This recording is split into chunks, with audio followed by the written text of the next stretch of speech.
Welcome to face mass இருக்கோம். யாரை பற்றி பார்க்க போகிறோம்னா, அதிமுகவில் சிவி சண்முகம் பார்த்தீங்கன்னா எடப்பாடி பழனிசாமிகிட்ட மிகப்பெரிய லெவலில் வந்து பிரச்சனை பண்ணியிருக்காரு.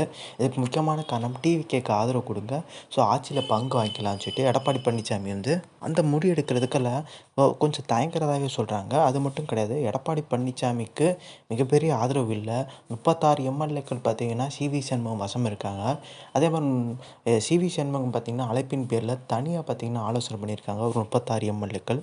இதுக்கு முக்கியமான காரணமே பார்த்திங்கன்னா, வட மாவட்டங்களில் அதிக இடங்கள் அதிமுக ஜெயிச்சிருக்காங்க. ஸோ அவங்க எல்லாருமே பார்த்திங்கன்னா சிவி சண்முகம் கட்டுப்பாட்டில் இருக்கதா சொல்கிறாங்க. ஆர்பி உதயகுமார் கூட பார்த்திங்கன்னா நேற்று செய்தியாளர் சந்திப்பில் பெரிய லெவலில் பார்த்திங்கன்னா ரியாக்ஷன் கொடுக்கவே இல்லை. அவருமே கட்சி மாற போகிறதா வந்து ஒரு தகவல் வெளியாயிருக்கு. அது மட்டும் கிடையாது, சிவி சண்முகம், எஸ்பி வேலுமணி, விஜயபாஸ்கர் இந்த 3 பேரும் பார்த்திங்கன்னா ஒரு இடத்துல வந்து இன்வால்வ் ஆகிறாங்க. அதாவது 3 பேருமே ஆலோசனை பண்ணுறாங்க ஒரு இடத்துல. அப்போ எடப்பாடி பழனிசாமியோட அனுமதி இல்லாமல் அவங்க 3 பேரும் பார்த்திங்கன்னா அழைப்பின் பேரில் எல்லா எம்எல்ஏக்களும் பார்த்திங்கன்னா அந்த ஆலோசனை ஈடுபடுறாங்கன்னா கண்டிப்பாக இவங்களுக்குன்ற ஒரு பலம் இருக்குது. எடப்பாடி பழனிசாமி தொடர் தோல்வி, எடப்பாடியோட பதவிக்கே ஆபத்து. அது மட்டும் கிடையாது, அந்த இடத்துக்கு பார்த்திங்கன்னா சிவி சண்முகம் வரணுன்ற மாதிரி ஒரு எண்ணம் இருக்கதா சொல்கிறாங்க. நீங்கள் எப்போதும் உங்கள் தலைமை சரியில்லை, அதாவது இந்த தேர்தலில் மிகப்பெரிய தோல்வி, அதனால் நான் வர்றேன்ற மாதிரி பார்த்திங்கன்னா ஒரு விஷயத்தை முன்னெடுத்துகிட்டு போகிறதா தகவல் இருக்குது. அது மட்டும் கிடையாது, ஓபிஎஸ்ஸை, சசிகலாவை, அதே மாதிரி செங்கோட்டையன் விஷயத்துலையும் பார்த்திங்கன்னா அவங்களுக்கு ஆதரவாக பார்த்திங்கன்னா உட்கட்சி விஷயத்தில் வந்து அதிகமாக பேசினவர் சிவி சண்முகம். அதாவது தைரியமாக பார்த்திங்கன்னா எடப்பாடி பழனிசாமி எதிர்த்து பேசக்கூடிய நபர். அப்படின்ற பட்சத்தில் வந்து சிவி சண்முகம் வந்து ஒரு போர்க்கொடி தூக்குனா கண்டிப்பாக வந்து அதிமுக மீண்டும் பிளவுபடுறதுக்கான வாய்ப்பு அதிகமாக இருக்குதுன்னு சொல்கிறாங்க. முன்னாள் அமைச்சர்கள் நிறைய பேர் அதிருப்தியில் இருக்கதான்னு சொல்கிறாங்க. ஏன்னா இப்போ டிவிகேக்கு ஆதரவு கொடுத்து அதில் வந்து ஆட்சியில் பங்கு பெற முடியும். ஸோ அது எளிதாக பார்த்திங்கன்னா முன்கூட்டியே பண்ணியிருக்கலாம். எடப்பாடி பழனிசாமி பார்த்திங்கன்னா இதுக்கு முன்னாடி முதலமைச்சராக இருந்தவர்.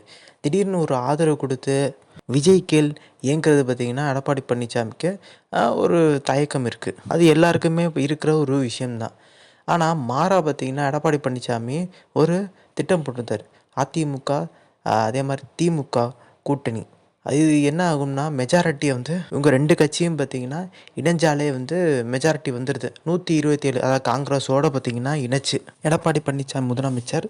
அதே மாதிரி பார்த்திங்கன்னா அடுத்த 2.5 வருஷத்துக்கு முதல் 2 வருஷத்துக்கு எடப்பாடி, அப்புறம் உதயநிதி, இதுதான் அவங்க திட்டமாக இருந்துச்சு. ஆனால் அது பெரிய லெவலில் பார்த்திங்கன்னா எந்த ஒரு அதிமுகவினர் விரும்பலை.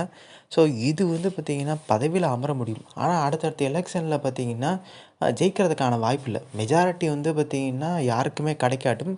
அந்த 3 கட்சியில் அதிமுக, திமுக, டிவிகேக்கு தான் மனுஷங்க, அந்த மனுஷங்களுக்கும் ஒரு தடவை ஓட்டு போடலாம்னு சொல்லிட்டு ஒரு தடவை வாய்ப்பு கொடுத்துருக்காங்க.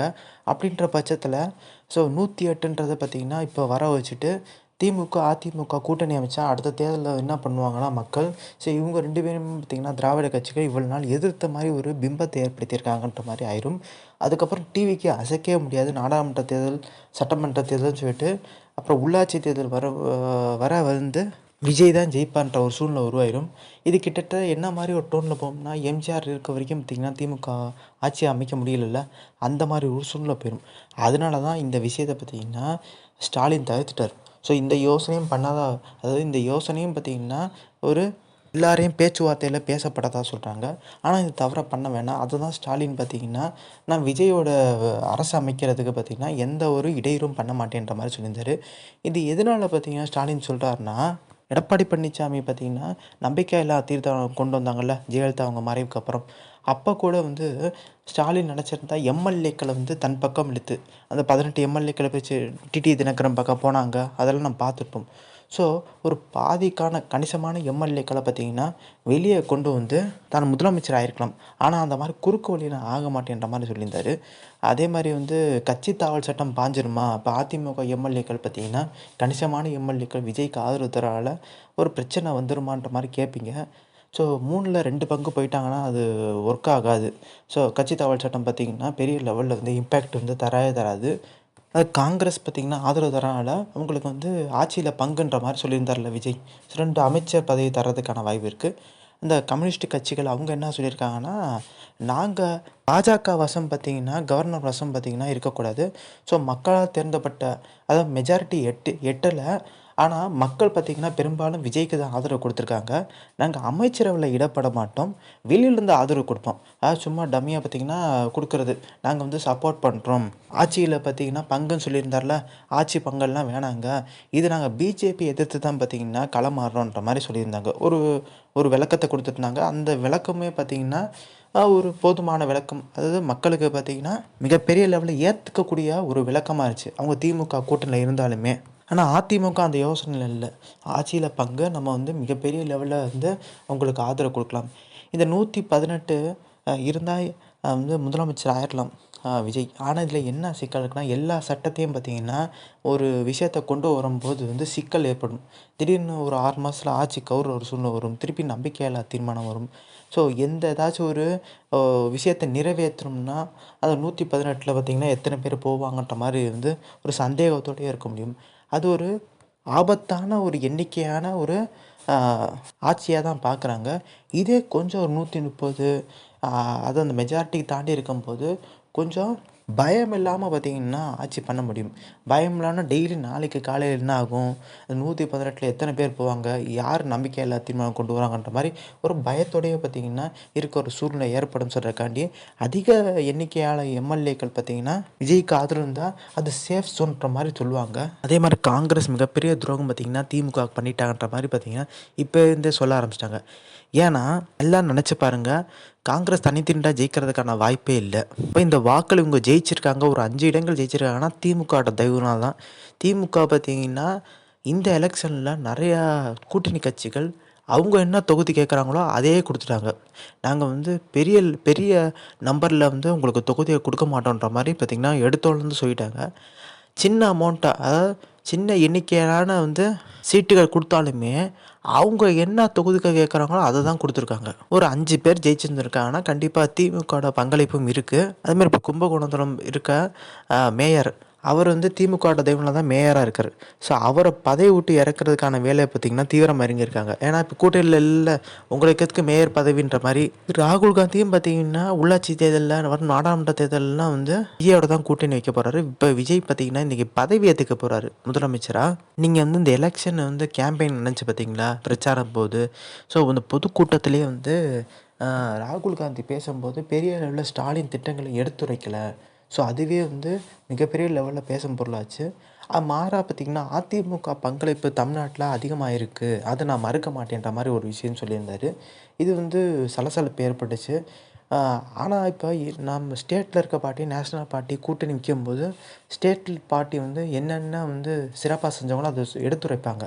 ஆனால் அந்த மாதிரி பார்த்திங்கன்னா ராகுல் காந்தி வந்து பெரிய லெவலில் எடுத்துரைக்கல. செல்வ பிறந்தவங்க பார்த்திங்கன்னா ஒரு லாங்குவேஜ், அதாவது தவறான ஒரு மொழிபெயர்ப்பு பண்ணதாக வந்து சொல்லியிருந்தாங்க.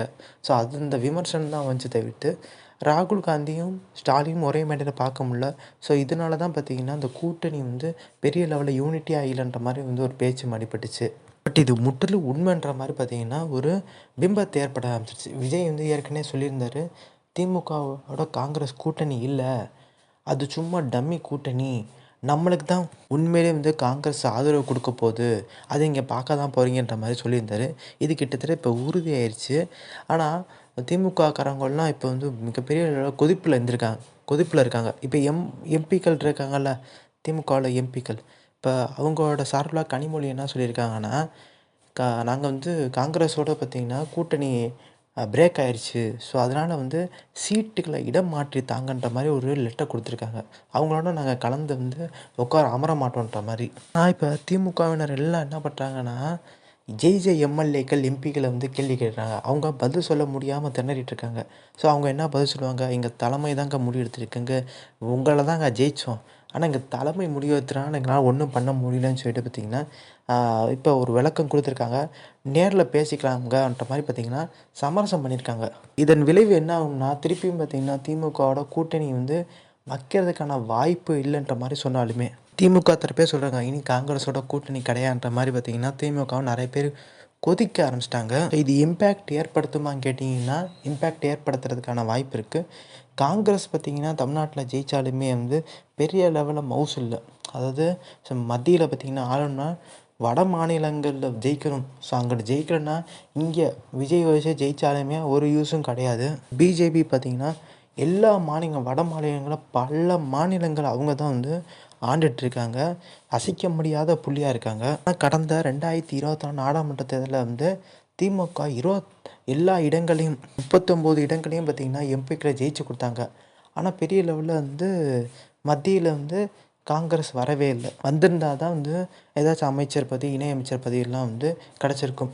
ஸோ இனி வந்து பார்த்திங்கன்னா காங்கிரஸ் மீண்டு வர்றதுக்கான வாய்ப்பு இருக்கா கேட்டிங்கன்னா குறைவுன்னேன்ற மாதிரி சொல்கிறாங்க. விஜயோட கூட்டணி வைக்கிறனால தமிழ்நாட்டில் வந்து ஸ்ட்ராங்காக ஜெயிக்க முடியும் தவிர்த்து வட மாநிலங்களில் பிஜேபி தான்ற மாதிரி ஒரு சூழ்நிலை உருவாகி போச்சு. ஸோ இந்த இன்ஃபர்மேஷன் பிடிச்சா like, share, subscribe. Thanks for வாட்சிங் திஸ் வீடியோ.